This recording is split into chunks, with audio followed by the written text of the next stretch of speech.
Chuck. I think he just blew his wad there. Anderson Silva, you absolutely suck. What's up, ladies and gentlemen? This is the Guts and Glory MMA podcast. I'm Liam O'Griffin, and joining me today we have a multitude of guests, starting with, as usual, Mr. Paul O'D. How are things? All the way from New York City, I think.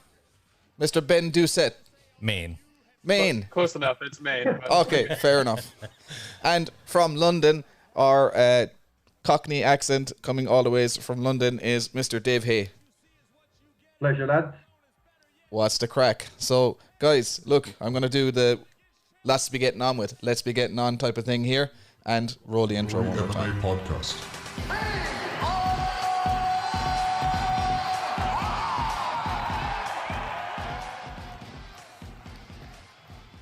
Yeah, I kind of fluffed that, but look, as unprepared as that was one of your better ones. Was it? Great. Yeah, there is lots to be getting on with though. UFC 266 last night. 2 title fights, the return of Nick Diaz, other phenomenal fights on the card, so there's a lot to be getting on with. But there's a couple of things beforehand. So we were looking at a fight last night between Blaine O'Driscoll and Mohamed Mokaev, Mokaev is kind of the future of flyweight, the flyweight division. Former IMAF world medalist, Europe, Asia, the world, everything. Yep. And moved to 30-0 overall. I know, it's crazy, isn't it? It's insane. That's mad. You have to feel for Blaine though. Blaine went over to Brave, took on Jose Shorty Torres in his first fight on 4 days' notice. Mm-hmm. And then his second fight out, he gets Mokaev, who, we look at Khabib, and the guy went undefeated his whole career. It's hard to see this guy getting beat. You said it to me this morning. He doesn't know how to be beat. That's the thing that we got from him when we shared a room with him over in Australia, is that it's not just his technique in the cage, it's just his attitude to life in general and his attitude to MMA, and he just does not know how to lose. That's the main skill he's got. He's got phenomenal wrestling. His striking gets better and better all the time. He's athletic, he's charismatic, he's got everything going for him. But the main thing he's got is he does not know how to lose. Yeah, the one thing you mentioned about his striking getting better from the fight last night, his striking, he landed some good strikes, but there was no power on them. But his movement was top quality. He's able to kind of manage distance, control, and range so well. And Blaine was trying to pressure him, and he was chasing him a little bit in parts of that first round. Just couldn't kind of get him to settle in one place. He wasn't able to cut him off at all. On the UK circuit, David, is Mokaev, is he as big as he is on the IMAF circuit? Do you guys hear a lot about him? I don't hear too much about him personally, but obviously I know of him. Yeah. But he's fighting over in Bahrain mostly. Is that the reason that he's not getting as much kind of attention there in the UK? Like if he was fighting regularly in the UK, he'd probably be a big deal over there, would he? I mean, if he was in like Cage Warriors or something like that, which is a lot more mainstream over here, arguably probably the biggest promotion over here, bar the UFC in popularity. But yeah, I'm sure we'd hear about him more. But like you say, he fights abroad, and it's probably the same for a lot of guys in his position. Do you know what I mean? It's like just trying to make your name out there. But we only talked about this last week and the options for fighters in Europe. Like, I mean, if you're a UK fighter, you fight with Cage Warriors and, let's be real about it, not get paid very well. Or you can go to America, or you can go over to Bahrain and get paid what you're worth for your first maybe 6 to 10 fights before you make that jump.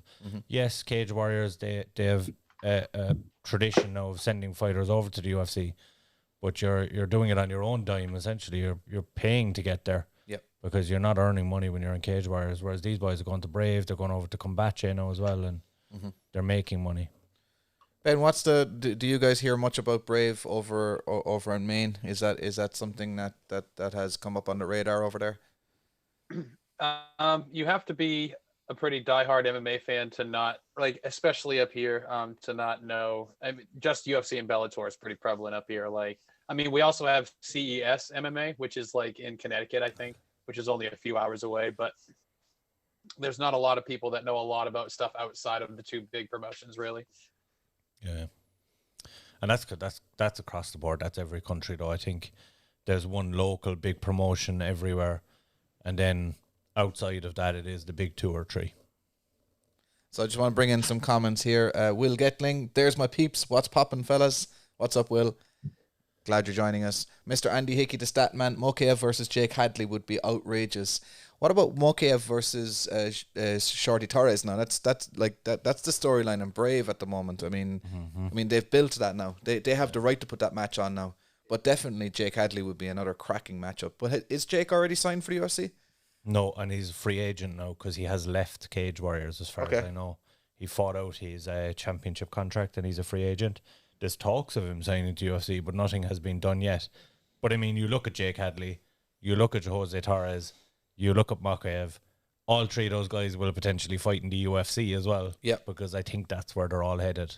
100%. And Blaine as well. If he can get a couple of wins following this now, he will follow the lads in, and there will be there's a ready-made storyline there now. There's like a kind of a revenge tour going on for Blaine. But he just needs to get a couple now.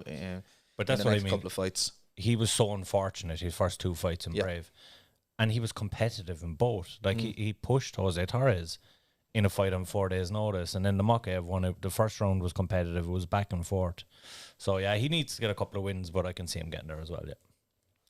Before we do move on to the card as well, there's an interesting, it's related to the card last night, but I wanted to ask the lads if any of them saw what Marvin Vittori was Instagramming about last night. Did you see it, Ben? I saw it early this morning about him hating Paul Felder. Yeah. Like about Paul Felder's commentary being the worst commentary like ever. Yeah, so I'm going to read out a couple of back and forth because Paul Felder was replying to him while on air. Marvin Vittori said, had to mute the commentary on the fight. Can't stand Felder. Worst to ever do it. And Felder replied saying, "Am I using too many big words? I'm sorry, Marvin." And Marvin said, "You're just a puppet." It went back and forth, and basically it boiled down to Marvin didn't like the way he commentated on his fight when he fought the champ. He thought it was biased and one-sided. I think Marvin needs to himself go back and actually watch that fight maybe before he starts having a go at the commentary team for saying it was a one-sided fight. But interesting to see. And actually Brendan Allen, UK fighter, had a pop at Marvin Vittori as well. So Paul Felder getting some love last night. He's a popular dude, to be fair. And second pay-per-view card in a row with no Joe Rogan and Paul Felder taking his spot. Yeah. He's doing a good job. I'm enjoying Paul Felder on the commentary team. Yeah, what's the story with Joe Rogan? Anybody got some updates on Joe Rogan? Apparently he booked a hunting trip for that weekend. That's what I read. Apparently it wasn't like, because there's a lot of people saying it's a bit of the old cancel culture. Do you know what I mean? And people are trying to cancel him because of the anti-vaccine stuff and all that. But apparently he had a hunting trip booked. That's. But I mean, he knows when the pay-per-views are coming out. He's probably first to know. The last time he had a comedy clash. This time he has a hunting trip clash. It's just, it'd be interesting to see when he's back, and that'll kind of maybe put it to bed. But there are theories flying around right now that perhaps we have seen the last of Joe Rogan in there. And I know I called for this some months back and I got some hate for it. But what I will say is I'm enjoying the commentary team as is right now. Yeah, I mean, Felder's top draw. I agree. I really like Felder's work. He manages to explain everything well, in layman's terms. I've never been confused by anything he's explained in there. It's just a shame he couldn't convince everyone that punching Adesanya in the leg is an amazing moment. You know what I mean? Will is asking, do I still hate Americans? When did I get... You were giving Ben shit one day and it snowballed. Really? Yeah, and I was the one that admitted to that's what I thought. But he's still on your case. Yeah, well, I love Americans, man. I've got fighters now in Combate Global. I have to love all Americans. Yeah. Especially Spanish-speaking ones. Yeah, so we do need to talk about the fights last night. I suppose we'll start with the main event. I know personally, I wasn't looking forward to this one. You weren't looking forward to this one. The tough season was diabolical, but my God, what a fight. What a fight. I want to get the two boys' opinion on this. Do you think the fight should have been stopped in between the third and fourth rounds, or were you happy it wasn't stopped? I mean, in a sadistic kind of way, I'm happy it wasn't. But, you know, as a fan, because let's be honest, that's probably fight of the year, round of the year, right there. But that third round was phenomenal. But, insane. I mean, I think it was the end of the third, was it, where Ortega literally got lifted up onto his stool. Yeah. Like his coach, one of his coaches physically picked him up and plonked him on the stool. But, you know, it's hard to argue because they know him better than we do. And in that fifth round, he had a bit of a rally, didn't he? So, yeah. But he took a bad beating again in the fourth. And at the start of the fourth round. That's the second time he's done that, right? Because against Max Holloway. So, I mean, like that dude's life is now 5 years shorter. At least 5 years shorter. That's the thing. Like, we always say that old cliche that there's levels to this game. I think Ortega is just beneath the level he needs to be at to beat Volkanovski and Holloway, etc. Do you know what I mean? He's almost there. He's young. He's got time to improve. But there was an interesting. I saw a Spanish-speaking person on Facebook commented, because obviously I hadn't a clue what Ortega was saying to the doctor, but the doctor came in to check on him in between third and fourth round. His eye was after closing up, and he said to the doctor in Spanish, obviously a Spanish-speaking doctor, said, "I can't see." The doctor went and told Herb Dean to come over, and you could apparently Ortega said to the doctor then, "I told you that in confidence," in Spanish again. And then the doctor was kind of fumbled, looking at Herb Dean, kind of going, I don't know. And they did the 1-2 finger trick or whatever, and they let him fight. But he was essentially saying he couldn't see at all out of one eye. And to the doctor, to the commissioned doctor, and they still let him compete. Yeah, that's bullshit that he told him in confidence. I mean, he's a professional fighter. He knows this. He knows the drill of this, that the doctor is under pressure. The doctor makes the call. If you say to any fight doctor anywhere in the world, "I can't see," that's you opting out of the fight. Yeah.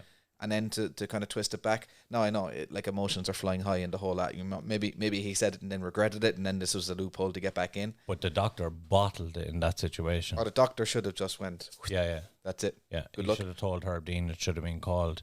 What did you make of the whole thing, Ben, in between the third and fourth round? Well, I didn't think. I mean, I thought that he was done. Like by the point he got lifted onto his stool, I thought he wasn't coming out. And then this morning, I was reading some of the stuff that Volkanovski said at the press conference, and Volkanovski said, "I thought he was broken after the third round, but the ref decided to give him a minute to ask him questions. He wasn't answering them right. I was looking. He couldn't even see where he was going. I was like, that's it. It's over." I go in there to start put pressure on, and he's firing back just like nothing happened. So, I mean, what call do you make? You know what I mean? Yeah, and you look at the fifth round and the way he performed in the fifth round, he had composed himself by that stage. So it's hard to look back at it in hindsight and say it should have been stopped. But, I mean, the damage he took in the fourth round, I think he went in completely compromised to that round and took unnecessary damage. I'm just reading a comment there from Greg. Do you think Ortega showed grit or good initiative from the corner man in between the third and fourth? I'm not understanding the question there, but Ortega grit or good initiative, or is it? Or so do you think Ortega showed grit, or was it good initiative from the corner man in between third and fourth? Is that the question? Would that make more sense? Combination of the two, I think. Like yeah. he was questioning whether he wanted to go back in. I think he at points didn't even know where he was in between the third and fourth round, because he looked, when the third round ended, he looked like he was out. Like he literally flat on the mat, looking straight up in the air, and the corner came in and picked him up. It wasn't like he kind of slowly made his way back to his feet. They literally picked him up from two shoulders on the mat. Yeah. And they were just shouting at him for a minute, and he had the words with the doctor, and then there was another minute talking to the referee and the doctor after that. It was all a bit strange. Look, the lads touched on it there. It's a contender for fight of the year, whatever way you look at it. The third round was insane, and Volkanovski alluded to it, that mounted guillotine was damn close to being finished. What did you make of the third round in that fight, Dev? Well, it's absolutely bananas. But you know, I love the way Ortega dropped him with that straight punch and then just jumped. I've never seen anyone jump on a guillotine as fast as that in my life. Yeah. But just an amazing fight. I mean, like you said, Ortega's got amazing heart. We saw that in the Holloway fight. You know, it's one of his trademarks. But there's got to be a line here. Do you know what I mean? Where do you draw the line at this damage stuff? Because like, if you compare it to like football or soccer for Ben, but we all know what real football is. If you compare it to football, people are getting taken off if they get a slight concussion. Do you know what I mean? If they get a whack on the head, and these lads are getting concussed probably multiple times around a fight, especially like in that fight. Do you know what I mean? So it's like there's got to be some sort of marker, some sort of line, because everybody's different. So how do you know where one person's too damaged to continue, another person's not? You know? Yeah, they're hardly going to take everyone back for a HIA assessment halfway through the fight. Like it's but again, we touched on this last week about the corner not throwing in the towel in the Anthony Smith fight. I believe it was the Anthony Smith fight. We were saying that the corner should have thrown in the towel. Yeah, it doesn't happen enough in MMA for me. Yeah, like throwing in the towel doesn't happen enough. I mean, the corners, the referees, they should all be there to protect the fighter. And I feel like Herb Dean didn't really want to send him out in the fourth round, but was in a position, this is a title fight, it's the main event. If there's any way I can send him out, I'm going to send him out. It's an awful lot of pressure. When was the last time a corner threw in the towel? I can't remember a fight, you know, where a corner's actively stopped it, like midway through or at the end of a round. You know? I can't remember one either. It's a long time. Yeah. There was one in the UFC about, I want to say it was 2019. Can't remember who it was, but there was definitely one late 2019, early 2020. But since then, not often enough. Yeah, you know, exactly. The amount of fights per card, per year, per month, whatever. It just doesn't happen enough. For sure. So, Will Getling, do you think we're better off with Keith Peterson drinking beer and smoking cigarettes after the Marlon debacle last night? I have a feeling he was sober. Lol. Yeah. What's that all about? I'm clueless here. Merab Dvalishvili was taking on Marlon Vera, and he stopped the fight. No, the fight was stopped, wasn't it? At the very end. I'm going to be honest, lads. That's the one fight I ain't seen on the card. Ben will come in. I'm trying to remember. I'm racking my brain. I know I saw it, but was the fight stopped at the very end, Ben? Dvalishvili and Marlon Moraes. Is Ben still with us? Ben was stopped by Keith Peterson. Ben has checked out, I think. I think he did finish him, yeah. I think he did. Yeah. So, but I think what he's alluding to there is the fact that it was a good stoppage. He came in, he didn't let him take too much damage. But from what I've read, Moraes battered him in the first round. Yeah. Yeah, no. Well, I wouldn't say that. He finished him. Will Getling is confirming that he finished him. He landed some good shots. The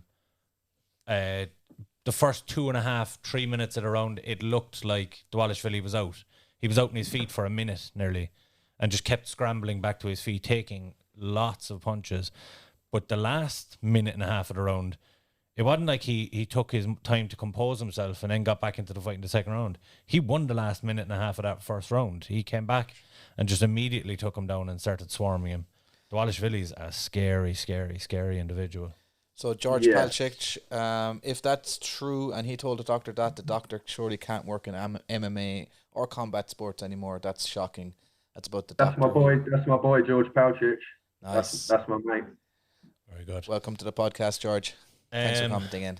Yeah, it's a strange one. Like, I mean, I'm sure they have translators for every language in the UFC. I'm sure someone picked up on that, and they're going to be having a strong word with that doctor if what's being said is true. Yeah. Because you can't tell a doctor I can't see. Yeah. So Will is just Will Getling says it was Pettis against Tony, and Tony was stopped by Duke Rufus. Is that right? That's the one. Great shout. Well, that was the start. Or Pettis was stopped. Yeah. Okay, right. Yeah. I'm lost. Yeah, no, that was a good fight. We will touch on the co-main event. Miss Valentina Shevchenko done it again. I thought it was weird. The first three rounds of that fight were weird because I felt like she was in first gear and every now and then going up into second gear. Was just waiting on the opportunity. But it was always coming, and Lauren Murphy looked completely out of her depth from the first second. What did you make of Lauren Murphy's kind of... There was a lot talked about her corner in between rounds. What did you make, Dave, of her corner team and their work they did in between rounds, talking to Lauren and the way they were kind of telling her the way the fight was going? Yeah, I mean, one of her corner men is her husband, so obviously that makes a difference. I think we can all agree on that, because you're going to have different feelings if you're married to the person that's fighting. But I'm not a fan of this. Like, I understand the positive energy. Like, you want to keep your fighter positive. You want them to go out for the next round with a positive mindset. But sometimes you just got to be honest, man. Yeah. Like, for example, they told her she was doing well in the clinch. No, she wasn't. She was getting absolutely butchered in the clinch. I mean, the first 3 rounds of that fight was like Shevchenko was hitting pads. Yeah. It was like, and every time, I mean, I say every time, probably the 2 or 3 times that Murphy came forward, she got clapped as soon as she even made a move forward. She got intercepted with a foot or a fist. Yeah. And that was, you're not going to see many more one-sided fights on that, are you? Let's be honest. And the couple of times she did get into the clinch, she was out-muscled and taken down a couple of times as well. So she couldn't have been winning the fight in the clinch. Yeah. Will agrees with you there, guys. He said that Lauren was there for the participation trophy. Yeah, and look, Lauren made put up a thing on social media after the fight. Basically, obviously, she heard all the talk about her corner, and she was kind of defending them a little bit, saying that's what I wanted from them. I don't believe in someone coming in and shouting at you for a minute. I know when I'm losing rounds and blah blah blah. And she put it down to, what was it she said? She quoted Chael Sonnen, which I thought was genius. But she also said the reason I was losing I was trying to get off my own work, but every time I did, I got fucking hit. So she was just like basically saying I was completely outgunned. But yeah, it was still Valentina Shevchenko. There's nobody in that flyweight division anywhere close to that girl. And when she did pour it on at the end, it was terrifying again. I mean, she landed like a 12 punch combination before the fight was stopped, and that was right after the punch and the head kick that kind of started to stagger her. Yeah, she's a phenom, an absolute freak. So we talked about that before, that the only fight for Shevchenko now at this stage is Amanda Nunes. And even there was a tweet went up. I can't remember. I should really have checked this before I came on air. But there was a tweet went up just recapping, the GOAT talk and number of successful title defenses. And you put up the like of Izzy Adesanya, Volkanovski, Jan Blachowicz, and then you have the 2 girls like 2 or 3 times way more title defenses, and they're not in the picture for GOAT talk. Well, Amanda Nunes is. Shevchenko, it might be kind of getting there, but I mean, come on, these girls have the lads whooped in all sorts of things, and they need to be fighting again against each other. 100%. They're the 2 most decorated fighters right now in MMA, and I think it's hard to argue against that. Male, female, whatever. And a lot of people will say the flyweight division isn't strong, the bantamweight division is strong. There is no featherweight division. But they've been put in against tough people and just made it look like easy work over and over again.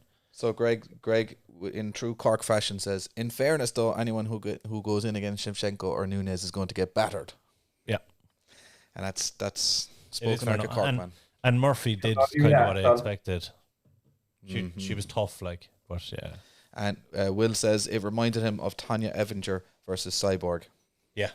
It showed her toughness, but it was only going one way. What about that soccer man? Regardless of gender, if you're a fan of MMA, then you're a fan of Shevchenko. Do you know what I mean? Because the craft is perfect. Yeah, everything she throws, and she's so technical, but everything she throws still has horrible intentions.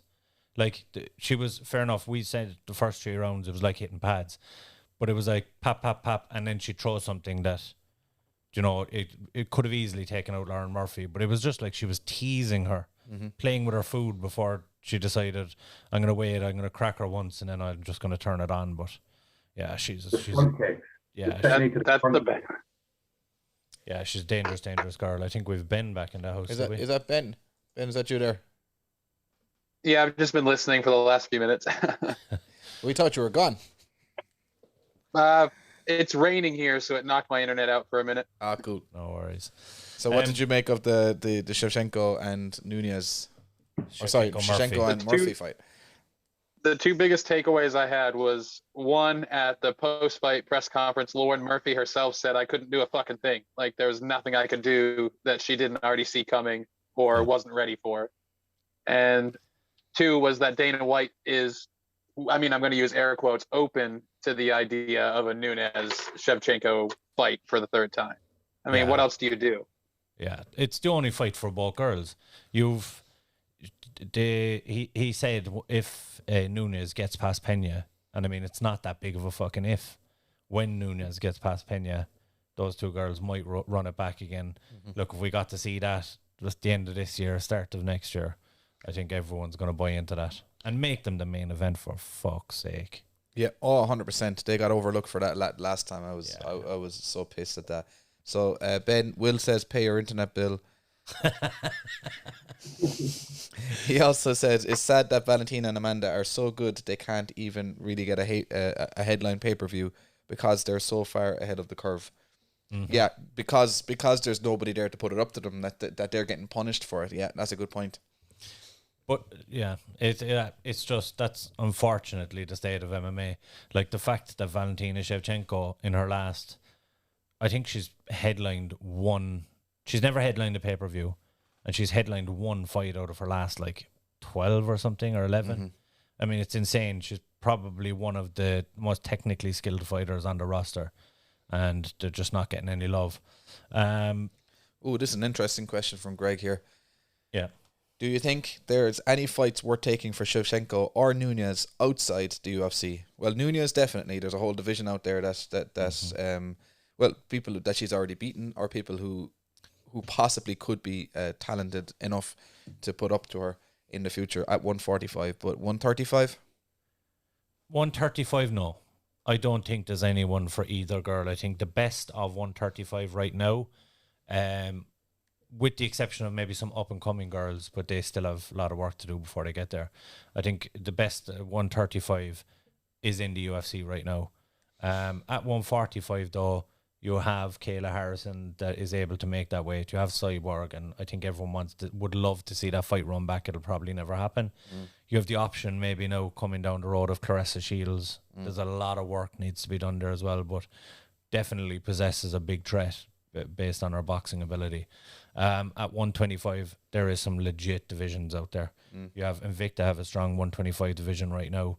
Bellator have a strong 125 division. There's a few other promotions. Even Combate Global have a very strong 125 division. So there are certainly going to be more flyweight girls. And every time we see new breed of flyweight girls coming through the UFC, they all look phenomenal. But they have a long way to go to get to Shevchenko. It's unfortunately, some of them are going to get rushed though. Because that's just the state of the division. What else have we got? We have to talk, of course, about the main event of the night, the real main event, the people's main event, Robbie Lawler versus Nick Diaz. What to say? It was a wild one. Dave was telling me there before we came on air that it was the most emotional you've been heading into a fight, Dave. Oh, man, yeah. I mean, they're both OGs of the game, let's be honest. I love them both. And there was I can't think of an outcome to that fight that would have made me sad. Yeah. Either bloke winning, no matter what. But strange ending after all that. I think once Diaz got his nose smashed in, he just thought, what am I doing? Why am I doing this? And he went out on his own terms. Diaz is a Ronin, man. He's out there. He's going to do what he wants instead of getting beaten into submission or knocked out, which was becoming more and more apparent that it might happen. Yeah. Lawler was really putting it on him towards the end there. But I think he just went out on his own terms. He went out, he just sat down and didn't want to get back up again, and that was that. But there aren't too many fighters that are so composed to just go, no, I'm going to call it right here. That's enough for me today. Only a Diaz is going to get away with that. He's not going to get no shit for that. No one's going to give him shit for that. He literally threw in his own towel, If Sean O'Malley or someone or anyone else did that, they would, the next year they'd be listening to it. Like Sean O'Malley with the cheetah thing. You have Aljamain Sterling still getting a well. We'll get to Aljamain Sterling. Let's not mention the war, boy. Oof. But I think Diaz and Lawler, they'd have been happy sharing a bottle of whiskey on a porch somewhere, talking about the good old days. You know what I mean? But instead, they punched each other in the face for it. But I hope that's Diaz now. I hope he's got nothing left to prove. Do you know what I mean? It's just walk away, man. Yeah, see, I want to agree with you, but I don't, in the sense that I feel like we were robbed. We were robbed of so many Diaz years. The first time. Yeah. We clamoured for him to come back, and everybody just demanded for it, and look what happened. What am I so looking at? while we read, we're getting onto comments here. Into 10 airs in the building. Holy greased up, Woothily, Bowman. You can't spell Chandler without jail, boys. Missed you guys. What a card. I think that was greased up buttholes, Bowman. Oh, buttholes. Brian from Into Thin Air bringing it again. How are things, Brian? So George Palcic, Shevchenko is just so beautiful to watch, brutal, but such a thing of beauty to behold. She just shuts down all of her opponents effortlessly.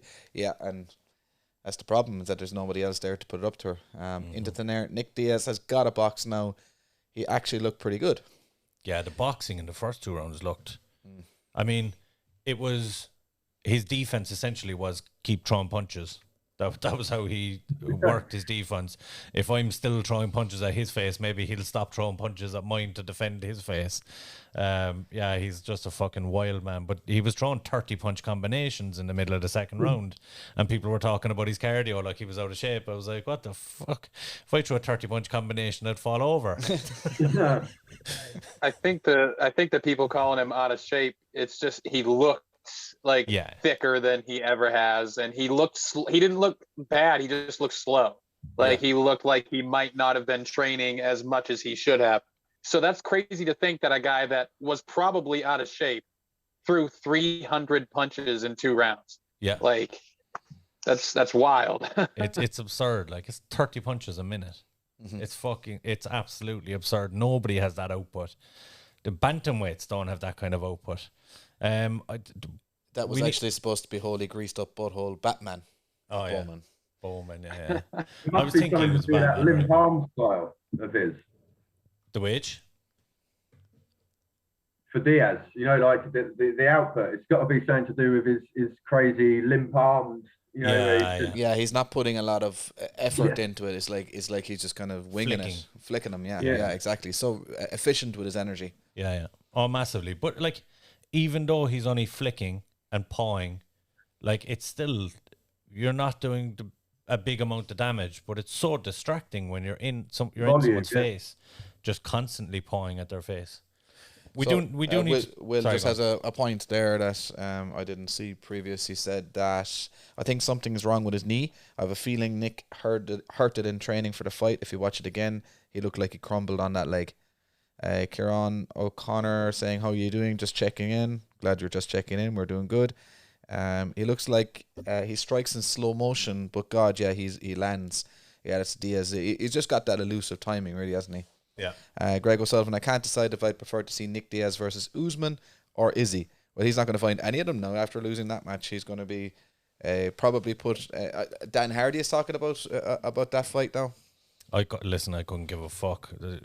I'll take my money. Anyone. If it's Nick Diaz is getting in there. Because I thought he was going to come back and look shit after 6 years.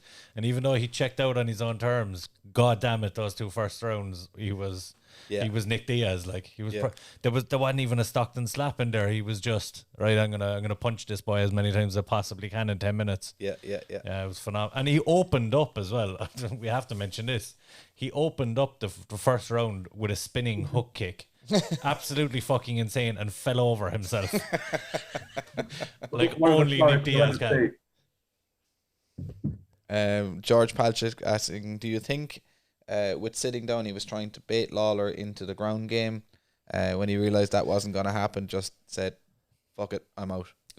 There's a lot of theories flowing around the internet. So Will touched on one of them, that he was injured going into the fight, and it was the injury was the reason he couldn't do any cardio and he couldn't get off the weight, so he proposed the 185. So that's one option. There's another one floating around that people have been like studying him all week, and they reckon he's on some medication because they said he was always manic on fight week, and he was always just kind of a bit wilder, and he seems very tame. He's overdosing on Ritalin, you reckon? Well, they reckon it's some kind of medication, like even like mood stabilizers or something, that have kind of made him calmer, more kind of in the zone, and that's the reason he probably struggled with getting weight off and stuff like that. Now, that's a wild theory to put out there with no foundation or no basis, but that there's a lot of people online saying it. So there's the knee thing, the cardio issue coming in, and the other one is the mood stabilizers, apparently. So we don't know, though. Only Nick Diaz knows why the fuck he got out of that fight. Derek Hickey said he's also 6 years older. I was much wilder 6 years ago than I am now. I don't believe a word of it, Derek. You're as wild as you've ever been. Kieran asking, anyone seen the Chuck Liddell video of guy doing a Bruce Buffer introduction? Yeah, that was actually very, very good. Yeah, he's done a few of them now. Yeah, and he Nick is in the background. He just doesn't give a fuck. Like, he literally doesn't even watch your man. Yeah, your man's like giving it socks. It's his big moment in fucking in life, and Nick is just like. But it's not his big moment. You know, that guy got signed to Jorge Masvidal's promotion. Okay, right. Yeah, because he put up about 4 or 5 of these videos in the space of a month, and he did one with Jorge, and Jorge signed him for Game Bread Fighting. Mm-hmm. Derek reckons he's even better than Ricky Wright. That's the IMAF guy. Oh, yeah. Other fights on the cards, lads. We'll throw it to you there, Dave. First, like, what was your standout moment outside of those 3 fights on the card? I'll be honest, I didn't watch all the prelims. I didn't have a chance. I was on dad duty today. But I think, like we mentioned earlier, Mirab, the highlights that I saw of that fight, I mean, what an absolute beast that fella is. Yeah. Like, you will... Oh. We've lost the lads from Zoom because I have to upgrade it. But look, he was touching on the Walishvili fight. Yeah, look, the Walishvili is one of the scariest men alive. He was completely out on his feet in that first round, the first 2.5 minutes, and it was insane the way he came back and somehow actually won the end of no, he didn't win the round on the scorecards, not that it mattered, but he came back and he won the end of that round and left a statement at the end of that round like he could have finished it himself. The guy is just, he's a different breed. I was joking with the lads online last night. I'd rather get in the cage with Merab Dvalishvili or with Francis Ngannou than I would with Merab Dvalishvili. He's a scary, scary, scary individual. But while we're on the bantamweights, Merab Dvalishvili now has put himself in a position where could he possibly shout as a claim for the whatever they're going to do with the fucking interim title, or they're going to... Well, they're going to have to, because Aljamain Sterling has basically just bitched out now. Yeah, again, yeah. So, yeah. I mean, if he's not immediately stripped, I'd like at the very, very minimum, it's got to be an interim title. So they're talking about Jan and Corey. Yeah. Because TJ has removed himself. He said he's unavailable as well. Okay. Time-wise, he probably has to cycle off whatever the fuck juice he's on. he's got a few different bits and pieces to get off of, yeah. Yeah. But in Jan and Corey, if they're fighting for a title, they're 2 guys that are coming off a loss. Yep. And it's a hard sell. You put someone like Dvalishvili in there. I know he's a little bit further down the rankings, but the performance he's putting it on, and he just beat number 7 in the world. He could be the guy. He could be the guy to go in there and make a statement. He's put himself in that position to definitely he's in the right place at the right time. Yeah. He's in the right place at the right time. I just might throw in some comments there while we're waiting for the lads to come in. So we've got Ben Doucette back. Ben, can you hear us? Where is he? I've been on another screen. Sorry, not. Zoom. Ben Doucette is back in the house. Somewhere, yeah. I have him on some screen or other. Anyway, look, I'll read the comments here now. So, here we go. What do you think about Hooker on the prelims? Kieran O'Connor asking Anthony Joshua, a boxer that lives on his own hype and just lost his title thanks to it. Yeah, I I have no comments on the boxing at all. Greg, did you see O'Malley calling for a shot? Yeah, another name that wants to get in there, but he has to. I think he's still in and around the top 10 area. He hasn't really climbed in yet. O'Malley 2 weeks ago said he doesn't want to fight ranked fighters because he gets paid the same money to fight bums. Like, I mean, don't start calling for a fucking title shot 2 weeks after saying you only want to fight cans. Like, it's you've excluded yourself for the time being. Yeah, it's not your call to make. And then you look at the likes of Dvalishvili, who just beat number 7 in the world and is an absolute phenom. Like, he's got far more of an argument, in my opinion, than the likes of an O'Malley, or even the likes of Aldo, Cruz, and a few more are going to try and put their name into that conversation as well. And it's, and Frankie Edgar, but they're guys that they'll only get in on name value. I hope they give it to the guys that deserve it, to be honest. Yeah, so we have got Ben back. Ben, can you hear us? Yeah, I'm good. Can you hear me? Yeah, all good. Do you have any thoughts on who should be up there fighting for that bantamweight shot now that Aljo has bitched out again? I kind of had mentioned it, I think, in the group chat last night that I thought Rob Font would have been considered. I don't know if he's hurt or what's going on, but like he didn't even get mentioned. Yeah. There was an article on MMA Junkie that even mentioned Alexandra Pantoja could make weight for that because he's not doing anything. He can't fight for the belt at 125 right now. So yeah, but I mean, to be passed over, if you're passing over 6 or 7 guys like the likes of Merab, who just had a phenomenal performance for a guy in a different division, no matter how good he's looked. I mean, that division has been held up for so long by all the shit that's been going on with Aljo. You can't pass him over for a flyweight now and expect people to just be on board with it. I would like that fight, but I don't know. Just there's too many legit bantamweights that could stake a claim for that title shot. Someone was asking about Dan Hooker as well, Ben. What did you make of Dan Hooker's performance last night? That was where I got kicked out, was when you had asked me about like which fight I kind of liked more or wanted to talk about there on the rest of the card. I thought Hooker looked as good as he's probably ever looked.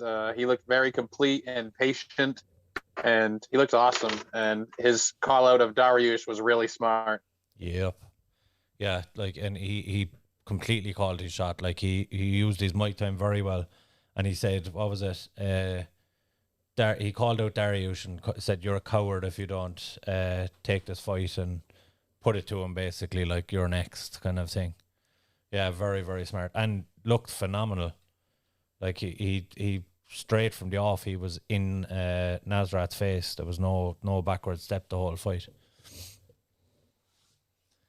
I think Nasrat was a little out. I think that was a little too much too soon for him. Yeah, but this is the thing. Like the lightweight division for so long has been the case of all these ranked guys not wanting to fight each other, but not wanting to fight down either. Dan Hooker is the only guy that's gone and taken a fight, and he's number 8, 9 in the world, and he took an unranked guy. I think he might actually be 11, but he took an unranked guy, a huge risk. So fair play to him, at least for taking the fight and putting on a performance. Do you know what I mean? It's a testament to his character. Yeah, I'm just trying to get Dave back in here, lads. George is just telling us there that Dave is saying Zoom won't let him join back in. He's regularly banned from Facebook, so maybe Zoom is just catching up. Dave, without question, is the most banned person on Facebook I've ever known in my life. Once every 6 weeks he's banned from Facebook. Yeah, Will agrees with you guys. He said Hooker looked amazing. His stand-up is very well improved. Yeah. And especially coming off the Chandler fight where he was on the back foot and he got caught. I think he had a point to prove coming off the back of that, because he had a couple of wars before that. He had the absolute war with Poirier. He had the absolute war with Felder. And that's not the guy. As much as you'll build up a following and you'll become remembered as a guy that has phenomenal fights, that's not the guy you want to be. You don't want to be the guy that goes in there once every 6 months and has an absolute slugfest with someone for 25 minutes, I'd say he was relieved to go in there and put it on someone and just kind of outpoint and outclass them. And I like the call out of Dariush because it's not like a lot of those guys are lining up to fight him either. He's a bad stylistic matchup for a lot of guys in that top part of the division. So it was really smart. Like he said, Dariush is kind of a coward if he doesn't take that fight. There's nobody else to fight. So yeah, but it's the problem we've had for so long, guys wanting to fight up. It's whether Dariush will opt to take a fight down after working so hard to get into that top 5. You could kind of sympathize with him in going, why do I have to fight the fucking 11th guy in the world again? I'm just after getting up here. But if he's not going to get another fight, it has to be the fight to take. Yep. Into thin air saying no other way to put it, Hooker was not going to be stopped. Yeah, we do need to touch on Chris Daukaus as well. Jesus Christ, that boy can crack. Absolutely. Yeah. I mean, he's got some hands on him. Because Shamil, I know Shamil's had some tough losses, but he looked the real deal. Everyone was talking about him like he was the real deal at heavyweight. And Daukaus came in and just put it on him. And as he said himself, that's 5 in a row now for him. Knocked him out twice. He knocked him out in the first round and knocked him out in the second round. I mean, yeah, he knocked him out twice. How did the ref not stop that in the first round? So there was a lot of kind of let him. What the Just Bleed crowd was pretty happy last night. Those judges didn't really stop much. Yeah, the refs were they were just kind of letting it happen. Which 111 strikes that got landed on Marlon Moraes there, like 111 in a row without him even hitting the other guy once. Oh, yeah. Oh, that's what Will was referring to. Yes, yeah. I thought he meant the stoppage. You see, I thought the stoppage was perfect. Because as much as Merab was putting it on him, for me, Marlon, he wasn't striking back, but he was intelligently defending himself for the vast majority of it. I didn't hate that stoppage. I don't think he took unnecessary punishment. Maybe I'm on my own there, though. I thought it was a good stoppage. Not that I thought he was getting his block knocked off or anything, but that's a lot of even if it's just a little tiny pitter patter strikes, that was a lot of strikes to absorb. Before that, I just thought the refs overall were kind of like, fuck it, let him fight. I think it was the UFC record for most unanswered strikes in a row last night. That's insanity. Yeah. That's not a record you really want to have. Oh, against you? Absolutely not. No, I got hit 111 times without fucking throwing one back. Merab is he's a different beast altogether, though. What do you even do with Marlon now? I mean, that's, Yeah, Marlon's in a position now where the best thing for him to do is to fight down again, which sounds awful because you were 7, you were fighting 11. But I mean, there's so many killers at bantamweight. He's had some really tough losses. If he tries to stick around that division, and he's long in the tooth in this game as well, like he was WSOF, like he's going back the day, do you know what I mean? He's not a guy that's 28 years old and can bounce back. I think he's on the kind of, the Indian summer of his career anyway. I think he's the Tony Ferguson of 135. That exactly, yeah. I mean, guy needs to take, if he's going to stick about, he needs to take some fights down the division, maybe some unranked guys, and see how he fares there, and then maybe try and make another run. But if he tries to just hang around there now with those top guys, I think he's just going to be smoked out very quickly. Greg O'Sullivan saying that heavyweight is stacked at the moment. Pardon the terrible pun. Yeah. And Will is accusing you of being a bloodthirsty Irishman. He thought 200 shots in a row is when they should have stopped the fight.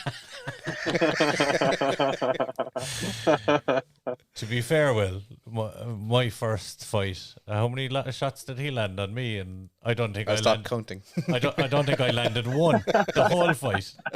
I swung about 3, but I don't think I landed one the whole fight. So maybe it's in my nature. But most fights, when they're taking damage, I'm the first to say stop the fight. And Merab was beastly, but I mean, these little, there was 100 of them, like, do you know what I mean? They're more like little tickles than they are punches. Like, he wasn't hurting Marlon Moraes. Marlon Moraes was more gassed than he was hurt, I think. So Will is right. You were bloodthirsty. Yeah, maybe. So Dave has said that his laptop has now started installing updates. So he is now Jesus currently Christ. throwing in the towel. He said he'll see us in the next fight.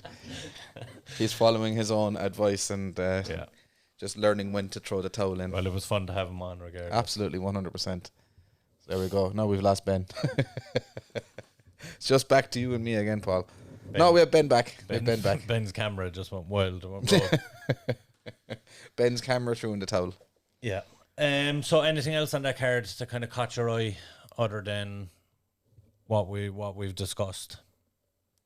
Not for me, anyway. Ben. I don't know. Can we hear you, Ben? I think you're... Jalen Turner looked pretty good last night. Yeah, and I thought Uros Medic was the real deal. I thought he was going to come out and, like, he was a guy I was predicting to make a fast run up towards the rankings at lightweight because he has that one-hitter quitter power. But Jalen Turner, oof, they call him the Tarantula, isn't it? Yeah. What a name. Yeah, they got a very quick submission. So he's Jalen Turner. He's right here. Yeah. And according to the commentary team, they were saying that he's been like a training partner of Michael Bisping. Oh, really? And Bisping was talking about this cat being like really good on the feet, and that was where his strength was like stand up, and then he goes and pulls that off, and yeah, he's got a few pretty good. He's got a few submissions on his record. He knows what he's doing down there. 2 in a row now on the mat. Liam's distracted by the woman in his topology picture. Well, I mean, really? Yeah. She's a fucking 100 years old, Liam. All right, fair enough. Will Gatlin said, I made a post earlier that in the second quarter of next year, the UFC should put on an event with Nick Diaz versus McGregor and Nate Diaz versus Robbie Lawler. What would you guys think of that event? I think it would be a home run with a ton of pay-per-view sales without even having a title fight. You put Nate Diaz on a card, it's getting pay-per-view buys. You put Nick Diaz on a card, it's getting pay-per-view buys. You put Conor McGregor on a card, it is 100% getting pay-per-view buys. So that is the definition of a home run, yeah. Mm-hmm. I mean, the matchups, I would rather just they get the Nate trilogy out of the way. Yeah. I would do Nate and McGregor and Nick against someone. Put Robbie on that card as well, by all means, but... Yeah, I'm not too enthusiastic about the Nate versus Robbie Lawler. Yeah, I think maybe Nick against someone like Jorge Masvidal. Yeah. Something along those lines. And like I say, by all or Mike means... Perry or something. Yeah, just a fun fight. But if you're putting a Diaz in against McGregor, they need to get that Nate trilogy done. Mm-hmm. Yeah. Was there anything special about the Curtis Blade in this fight or in his fight? Was there anything special about him? No, will be the short answer. It's Curtis Blade doing what Curtis Blade does. He just took him down repeatedly and kind of just Like, look, it's impressive. He's a heavyweight and he's a legit wrestler. There was a lot of it actually. This one on the feet for a Blade's fight. I just think he kind of had him outmatched everywhere. So, Rosenstruck didn't really pose a threat to him. Rosenstruck has a big issue with timidity in fights, and I know it's his style. He wants to wait, but like he's gonna keep dropping L's if he's waiting on everyone to land the perfect shot. It's not. You can't go in there for 15 minutes and wait for one opportunity. It's just not. It's not going to work that way. Like you need to come forward at some point. Got to the third round and he was still standing there, knowing you're down 2 rounds, still standing there waiting for Blades to make a mistake and kind of overreach or something. It was just tough to watch. And this is no disrespect to the guy because he's a great fighter, but I don't think the UFC is where it's going to be at for him. I mean, he's got losses to the 2 champions right now and the overall, number 3 or number 4 guy. Mm-hmm. Like, there's not really much more room to go anywhere for him. The other guys he's already fought. So, like, he has losses to the top 3 in the division. I mean, what do you do? And they were all convincing losses, like they weren't like he was really close to winning those fights. He got outclassed in all 3 of them. Yeah. And like the guys he did beat, with respect to them as well, You had JDS on the way out. You had Overeem on the way out. Sakai is good. I'll give him that. So we perhaps were kind of oversold, and Arlovsky on the way out as well. We were kind of a little bit oversold on Rosenstruck's ability, I think. I don't think he was getting hockeyed by Alistair Overeem. Yeah. It was just that little one punch. With 10 when I seconds say little. left. When I say little. So he might find himself in a position now where he's right up at the top of the division. I think after another 4 or 5 fights, I don't think. Imagine him against Chris Daukaus or a Tom Aspinall next. I was just about to say that. He's losing either one of those. Those boys are going to put it on him as well. And there's even Shamil will be a top fight for him. I don't know if he's a top 10 fighter, but I think circumstances found him up that high in the division. I was high in him based on some of the performances and the knockout over him late and being able to do that. But I think he's been found out a little bit in his last 2 losses in particular. 100%. So I think that's it. Yup. We've had a cracking run of comments. Anybody who's been in the comment section, thank you very, very, very much for joining us this evening. Thank you, Ben. Thank you, guys. Thanks for having me. No Philly cheesesteaks this weekend? Oh, that's on a Friday night, isn't it? Man, we had our what they call friends and family weekend at the college in our town, and we just got absolutely demolished all day long at work. It was all breakfast too, so no Philly steaks, just pancakes and omelets. Oh, nice. Oh, jeez. What's the story with American breakfasts are basically just desserts? Yeah. What's going on with that? Have you seen most Americans, man? We're not a small group of people. Fair point. Touche. We'll get Ling right into the comments. Oh, they hate on the Americans again. Fucking hell. So any local shows coming up out your direction there in Maine, Ben? They're working on something for what they call New England Fights, which is literally in my home state. But everything with COVID's still kind of weird here, so it'll be a little bit, I think. But CES still have regular shows on. They're on UFC Fight Pass as well, so. CES, yeah, that, like I said, that's only 4 hours away from me. It's not a far drive at all. 4 hours. We're not going to drive that in Ireland. That's around Ireland. That's And do you have Combat Day over there as well? Do you subscribe to Paramount Plus or? I do now, but Yeah. I didn't at first. Gotta watch the boy, the leech. You got to watch Lehan. Absolutely, yep. Hoping to get out there again in December, maybe. We'll see. We'll see. We'll have to eye up and see what the opportunities are between this and Christmas. But yeah, as I say, thanks to everybody that's been on. Thanks to David as well, who's apparently punched his laptop in half right now. So it's been a good one. What have we got coming up this week? Have we got who's on the headline next week, or do we know? I can't even remember what fight card is on next week. I think it's Johnny Walker and Maretta Santos. Yes. Oh, nice. So that's a phenomenal one again. And Contender Series. Yeah, Contender Series has been Bellator flying. London, Lima and Michael Page. That's not this week. Yeah, that's is. Friday. That's October 1st, I think. Yeah. Okay, so we've a lot on this week. We're gonna have a busy week. Yeah, we'll have pro and predictions. We might try and get something else out this week as well, and we'll have to get Hulk in to see what he reckons about this Johnny Walker Thiago Santos fight as well, because he's been doing some work training with him. So yeah, so there you go, folks. Thanks a minute for joining us, and thanks for being in the comment section.